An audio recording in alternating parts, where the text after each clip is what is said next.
What is up, everyone, and welcome back to the channel. Welcome to Eicma 2024, the Sym booth and the adventure lineup. They have this adventure section right here where center stage is the new ADX TG400. The same thing, the same unit that I rode in Greece about a month and a half ago. And yeah, this thing is impressive. Now, a couple of things I want to clear up before I go through all the models that you have here in the adventure lineup. People said that this thing, the 400, is a copycat of the Honda ADV 350. Let me just set the record straight. The ADV 350 doesn't have a rear suspension like this. I'm sorry, you can say whatever you want, that it's a copycat, whatever. It does not have a rear suspension like this, and riding it off-road, this is where it shines. Otherwise, you've seen my full review of this thing and how I rode it.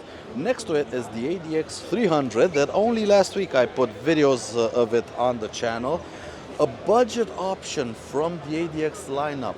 It's not as bespoke as before. It's based on the Joyride 300 platform. We have a 15-inch front wheel and a 14-inch on the back. I'm pretty surprised they didn't go for the 16 because the Joyride platform also offers a 16-inch front wheel, and it would have been better for an ADV scooter to have a 16-inch front. But again, full videos of this thing on my channel, and it's an interesting machine. It's an affordable ADX that can also do quite a bit of off-road if you really want to. You can push it. You can push it more than the equipment it has would suggest, because the suspension is actually a little bit about 20 mil higher than the Joyride, and it's actually quite soft. You can bottom out the suspension if you really try, but if you're a little bit careful with it, you can take it very, very far off-road indeed. And moving on around to the first ADX, and what has now become the baby ADX, but I still maintain this is the most special one of them, or one of the most special ones, because we have the TG now, the little ADX 125. Awesome machine. You've seen me rant about it all day long, how good it is and how special it is in the scooter segment, the 125cc segment. And yeah, no changes for 2025. It looks, yeah, completely unchanged, but yeah, even myself, I don't have any suggestions to give them to change them. Maybe add back the lights here, but those are niggles. I don't see anything that can be improved on this thing. Maybe get a bigger front wheel, but then you would have to raise the whole scoot up, and it's perfect as it is. So don't mess with the recipe if it works. This suspension system on the back is just chef's kiss. Awesome. Also now added to the adventure lineup, and this is an interesting one, is the VFE, the VF 185cc. Viciously fast apparently, but yeah, I've ridden the previous generation VF, and this thing is properly fast. What do we get here? A more aggressive design. We have the same single cylinder 185cc engine. Has it grown?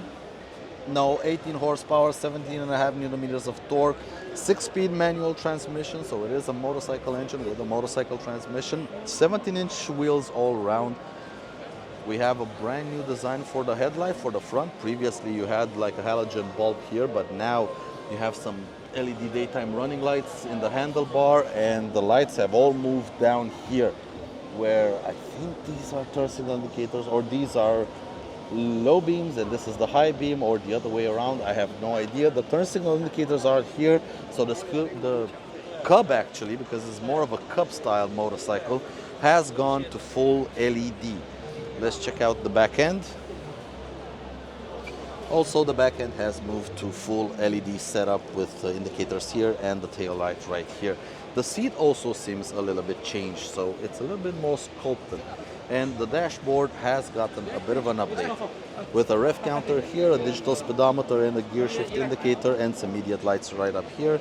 The button seems pretty much the same, or at least in the same positions. Moving on to the adventure lineup, we have, for whatever reason, the Sym Adx in the adventure lineup, which is a 125cc little naked bike for beginners. This has been unchanged for a number of years and not much to talk about it. Just a simple 125cc little motorcycle, 10 horsepower for the young rider. And again, here on the stand, the NHT 125cc, a little adventure bike for the young rider, again unchanged from the previous years. I don't see the 300. They should have had the 200 or 300 here on the stand, but yes, they chose to put the 125 to show you some more budget friendly and entry level options. But yeah, this has been it from the Sym Adventure lineup here at Eicma 2024. Nothing new in the adventure lineup. We're still waiting for the Adx TG to make it to market, hopefully here in the spring. Should be available all around Europe. But yeah, thank you for watching, and I'll catch you guys in the next video. Bye.